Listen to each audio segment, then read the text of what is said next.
हाय everyone, myself Bhavna, welcome Sunny coaching classes. आज हम मिल रहे हैं न्यू स्टूडेंट के साथ। इन्होंने PAU CET जो है वो बहुत अच्छे रैंक के साथ क्वालिफाई किया है। तो हम जानेंगे कि इन्होंने और कौन कौन से एग्जाम्स दिए थे और क्या इनकी स्ट्रेटेजी रही। तो स्टार्ट करते हैं video, let's start.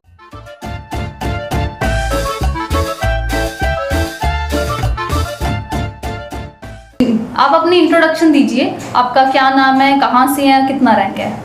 My name is Baljeevan Kaur and I secured 47th rank in general category in PAU CET exam and I took coaching from Sunny Coaching Classes. As a backup, I applied to GNDU in law counseling and I secured a seat there as well. But due to preference in BSc Agriculture, I guess this is a better option. Okay. PAU BSCT का exam भी दिया था आपने? No ma'am, सिर्फ CET का ही दिया था। ठीक है। PAU CET के अलावा आपने और कौन कौन से एग्जाम्स दिए और उसमें आपका रिस्पेक्टिव कितना रैंक रहा? CET के अलावा मैंने CUET और नीट का एग्ज़ाम भी दिया था। उन दोनों में भी काफ़ी अच्छा स्कोर रहा था मेरा। CUET के बेस पर दिल्ली यूनिवर्सिटी एडमिशन मिल गई थी और नीट का भी काफ़ी अच्छा स्कोर था। बट BSc एग्रीकल्चर मेरी प्रेफरेंस थी, I was interested in this, so CET he better option लगा मुझे। ठीक है। CET के अंदर आप BSc ऑनर्स एग्रीकल्चर करना चाहते हैं? Yes ma'am. ओके। आप PAU CET का एग्ज़ाम पैटर्न शेयर कीजिए please. PAU CET, there are 3 subjects: physics, chemistry and biology. 66 questions from physics, 66 chemistry and 68 questions from biology. Physics and chemistry is more theoretical and physics में थोड़े से numericals होते हैं, but chemistry is major theoretical part. Biology, there was a difference between NEET and CET. NCERT के बाहर काफ़ी biology थी. Most of the biology was out of NCERT and I was able to complete it only due to Sunny Coaching Classes. यहीं से biology बिल्कुल यहीं से करी थी। एग्ज़ाम का लेवल ठीक होता है, मीडियम होता है, बहुत ज़्यादा इजी भी नहीं होता, बहुत ज़्यादा हार्ड भी नहीं होता। जो आपको क्लासेस में लेवल बताया गया था एग्ज़ाम का, PAU CET का, वैसा ही आपको एग्ज़ाम में देखने को मिला? बिल्कुल बिल्कुल बिल्कुल। जो यहाँ पर सैम्पल मॉक टेस्ट करे थे, जो क्वेश्चंस प्रैक्टिस करे थे क्लासेस में, बिल्कुल वही लेवल था CET का। ठीक है। क्या कोई क्वेश्चन सेम भी आए थे, एग्जैक्ट सेम? Yes. या डिफरेंट ही थे सारे? काफ़ी क्वेश्चंस थे जो बिल्कुल सेम आए थे मॉक टेस्ट में, जो क्लासेस में हमने प्रैक्टिस करे थे वही सेम क्वेश्चन, सेम ऑप्शन, सब कुछ सेम था।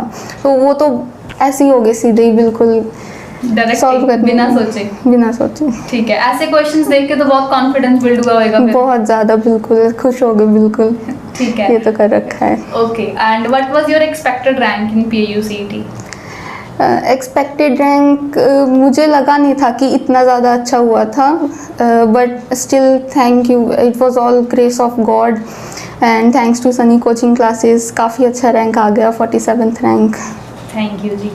ओके। आपने अपनी स्टडी की स्ट्रेटजी बताइए कि कैसे कैसे पढ़ते थे, कहाँ से कितने कितने hours? Strategy, number of hours तो कभी मैंने काउंट नहीं करे।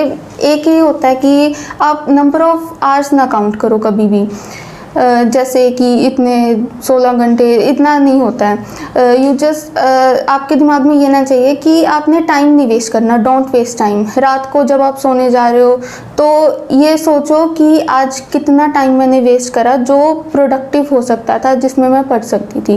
तो मेरे दिमाग में यही रहता था कि आज ये टाइम वेस्ट हो गया, कल और ज़्यादा करना है। और there are 3 major steps. Number 1, attend all the classes, class कोई भी मिस ना करें, और क्लास के बाद जो भी आपने क्लास में पढ़ा है उसको गो थ्रू करें। और उसी दिन नंबर 2, उसी के प्रैक्टिस क्वेश्चंस, अगर आपने एक टॉपिक करा है सपोज, तो उस एक टॉपिक के क्वेश्चंस आप उसी दिन लगा लें सारे। अगर एक चैप्टर करा है तो वो चैप्टर उसी दिन कंप्लीट कर दें, प्रोकास्टिनेट ना करें, डू नॉट प्रोकास्टिनेट। बहुत बड़ी गलती होती है कि हम कह देते हैं कि कल कर लेंगे, चलो थोड़े से क्वेश्चंस आज कर लिए, उसी दिन क्वेश्चंस कंप्लीट करें। And number 3, revision is must. आप वीकली रिवीजन करें, 2 दिन के बाद करें, क्योंकि अगर आप डेली पढ़ भी रहे हो और रिवाइज नहीं करें तो सब भूल जाओगे, उसका कोई फ़ायदा नहीं होगा। तो क्लासेस के बाद रिवाइज करना है, गो थ्रू होना है, प्रैक्टिस क्वेश्चंस करने हैं साथ के साथ, और रिवीजन करना है। बस ये 3 स्टेप्स आप कर लोगे तो बिल्कुल कोई भी एग्ज़ाम हो जाएगा बहुत आसानी से, वेरी इजीली। आपका जो एक्सपीरियंस है सनी कोचिंग क्लासेस का, वो कैसा रहा? Honest review. ऑनलाइन क्लासेस लगाई थी मैंने और काफ़ी अच्छा एक्सपीरियंस था। टीचर्स बहुत ज़्यादा अच्छे हैं। क्लास में कोई भी डाउट होता था साथ के साथ क्लियर कर देते थे, और पढ़ाने का जो मेथड है वो भी बहुत अच्छा है, एकदम फ्रेंडली मैनर से पढ़ाते हैं। फिज़िक्स, केमिस्ट्री सर बहुत अच्छा पढ़ाते हैं, बायोलॉजी भी, सब कुछ समझ आ जाता है, मतलब एक बार में ही, थोड़ा सा बस बाद में गो थ्रू करने की ज़रूरत रहती है। बिल्कुल अच्छे से, बहुत अच्छा पढ़ाते हैं। ठीक है, थैंक यू सो मच। बहुत अच्छा है। और आपने जब स्टडी कर रहे थे तो आपका बिगेस्ट फियर क्या था?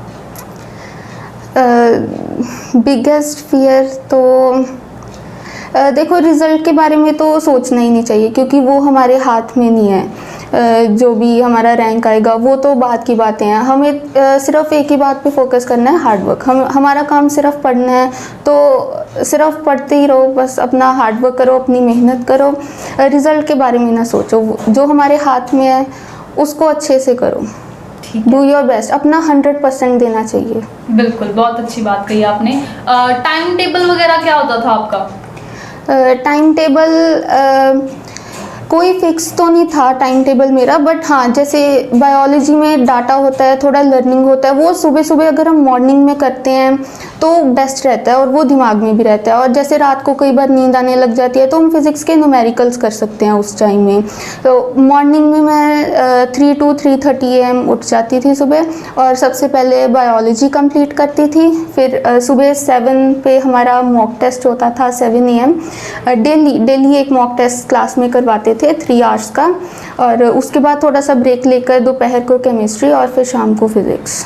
ठीक है। आपने इस जर्नी में कितनी क्लासेस मिस करी हैं ऑनेस्टली, कुछ जो भी आपको याद हो? नहीं, क्लासेस तो मैंने एक मिस करी थी शायद, वो भी काउंसलिंग का था। उस दिन मेरा कॉलेज में काउंसलिंग थी यूनिवर्सिटी में, अदरवाइज सारी क्लासेस लगाई हैं बिल्कुल। ठीक है। और सनी कोचिंग क्लासेस की तरफ से टीचर्स ने, कोई भी सब्जेक्ट के टीचर ने कितनी क्लासेस मिस करी हैं? नहीं, बिल्कुल भी नहीं, डेली बहुत ज़्यादा रेगुलर थे, बहुत ज़्यादा हार्डवर्क करा है टीचर्स ने। सर ने भी अपने हैंड पिक्ड क्वेश्चंस करवाते थे वो खुद से, और डेली रेगुलर क्लास लगवाते थे। कोई भी क्लास उनकी तरफ से मिस नहीं हुई है।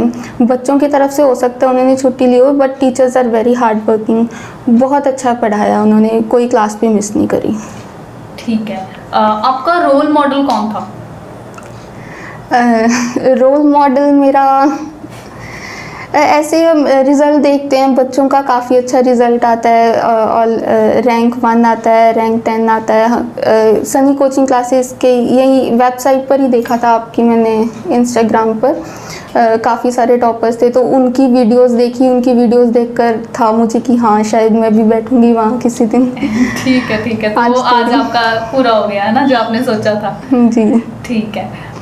ओके, इसके अलावा आपने और कुछ सोचा है? बीएससी एग्रीकल्चर, अगर मैं कहूँ कि ठीक है, बीएससी एग्रीकल्चर के अलावा कोई और 3 मुझे करियर ऑप्शंस बताओ, तो आप क्या बताएंगे? पीएयू में? नहीं, पीएयू नहीं, ओवरऑल कुछ भी, कहीं से भी। अगर आप साइंस बैकग्राउंड से हो तो बीएससी एग्रीकल्चर तो सबसे पहली प्रायोरिटी रहती है, क्योंकि इसके बाद स्कोप भी काफ़ी अच्छा है। उसके बाद हॉर्टिकल्चर आ जाता है, फूड टेक्नोलॉजी वगैरह, और मेरा थोड़ा सा लॉ में भी इंटरेस्ट था। लॉ का फील्ड भी काफ़ी इंटरेस्टिंग होता है, अच्छा होता है, आप आगे कॉम्पिटिटिव एग्ज़ाम्स में भी जा सकते हो। अगर आप पढ़ने में अच्छे हो तो आप कॉम्पिटिटिव एग्ज़ाम्स का ही ज़्यादा सोचें और मेहनत अच्छी करते हैं। बाकी फील्ड तो सारे ही अच्छे होते हैं, डिपेंड करता है बच्चा कितना हार्ड वर्क कर रहा है। ठीक है। आपका नीट में भी स्कोर काफ़ी अच्छा है, आपको वहाँ पे भी मिल रही होगी, है ना? गवर्नमेंट में मिल रही होगी आराम से एमबीबीएस में।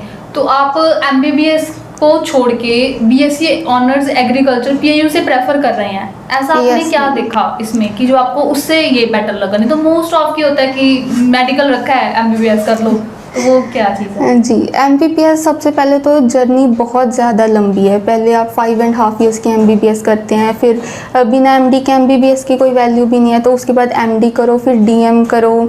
फिर स्टूडेंट्स काफ़ी आउट ऑफ इंडिया भी जाते हैं, इंडिया के बाहर भी जाते हैं MD करने। यहाँ पर इतना स्कोप नहीं है प्राइवेट में MBBS का, डॉक्टर्स का।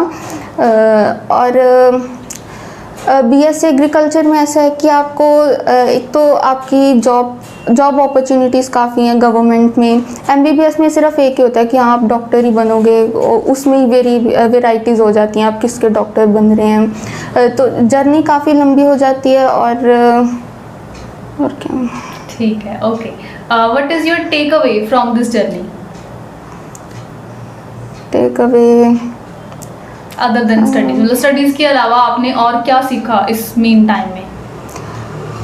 यही सीखा मैंने कि एक तो अपने रूटीन के साथ लॉयल रहें, खुद के साथ लॉयल रहें। आप जैसे कई बार डिल्यूजन में रहते हैं हम कि हाँ हम मेहनत कर रहे हैं, पढ़ रहे हैं, लेकिन उतना हम कर नहीं रहे होते। तो खुद को अपना असली चेहरा दिखाओ कि हाँ मैंने इतना ही करा है, तो इसी के हिसाब से मेरा रिज़ल्ट होगा। तो थोड़ा सा डिल्यूजन में ना रहें, आप जो कर रहे हैं आप खुद का वही रखें। और बहुत अच्छी जर्नी है। आप अगर पढ़ते हो, अगर आप नहीं पढ़ रहे हो और आप एक दिन 2 घंटे 3 घंटे लगातार पढ़ के देखो तो बहुत अच्छा लगता है खुद को भी काफ़ी कि हाँ आज मैंने कुछ करा है, मेहनत करी है, काफ़ी अच्छा लगता है। ठीक है। आपकी फैमिली, फ्रेंड्स, रिलेटिव्स, इनकी कितनी सपोर्ट रही इस टाइम में? बहुत ज़्यादा सपोर्टिव फैमिली है। फ्रेंड्स का भी अच्छा था, बहुत ज़्यादा। मम्मा पापा डैडी जी सारे सब ने पूरी सपोर्ट करी कि हाँ जो करना है कर, तेरी अपनी मर्ज़ी है, like it's your own future, you can decide whatever you want to do.